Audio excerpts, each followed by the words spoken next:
నా చిత్తాన్ని నువ్వు చేయడం ద్వారా శాశ్వతంగా నువ్వు నిలబడతావు, నా ప్రణాళికలు నీ ద్వారా నేను నెరవేర్చుకుంటానని ప్రభువు చెప్పినప్పుడు విశ్వాసంతో దేవుని మాటకు లోబడుతున్నావా?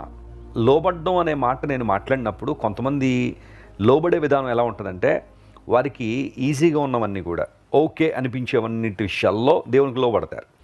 ఏదైనా కొంచెం వారి చిత్తానికి కానీ, వారి ఇష్టానికి కానీ, వారి అభిప్రాయాలకు కానీ వ్యతిరేకంగా కనుక ఏదైనా ఉంటే మాత్రం ఇది నేను లోబడ్డండి, ఇది నా పర్సనల్ అండి, నా వ్యక్తిగతమైందండి, నేను ఈ విషయంలో నా మనసును మార్చుకోను, నా ఇష్టాన్ని మార్చుకోను, నేను ఇలాగే ఉంటాను, ఏమో దేవుడు తనే మార్చుకుంటాడేమోలే తన మనసును, తన చిత్తాన్ని దేవుడే మార్చేసుకుంటాడేమోలే, నేను మాత్రం ఇది నిర్ణయించుకున్నాను, డిసైడ్ అయిపోయి నేను ఇలాగే ఉంటానన్న ఆలోచనలో చాలామంది కొనసాగుతుంటారు. అందును బట్టే దేవుని పొందలేకపోతున్నావు, దేవుని ఆశీర్వాదం పొందలేకపోతున్నావు.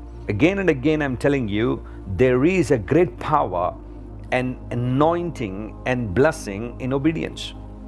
దేవుని స్వరానికి నువ్వు లోబడగలిగితే, పరిశుద్ధాత్మ దేవుడు తన చిత్తాన్ని నీకు బయలుపరిచినప్పుడు నువ్వు విశ్వసించి లోబడగలిగితే ఖచ్చితంగా దేవుడు నిన్ను అన్ని విషయాల్లో హెచ్చిస్తాడు. మీరు ఎవరినైనా చూడండి, బైబిల్లో అబ్రహాం మాత్రమే కాదు, హెచ్చింపబడిన ఏ వ్యక్తినైనా మీరు చూడండి, వారి విశ్వాసంలో అభివృద్ధి పొందిన వారే, విధేయతల్లో ముందుకు సాగిపోయిన వారే.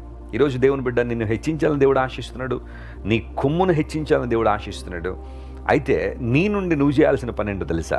దేవుని మాటకు లోబడ్డం.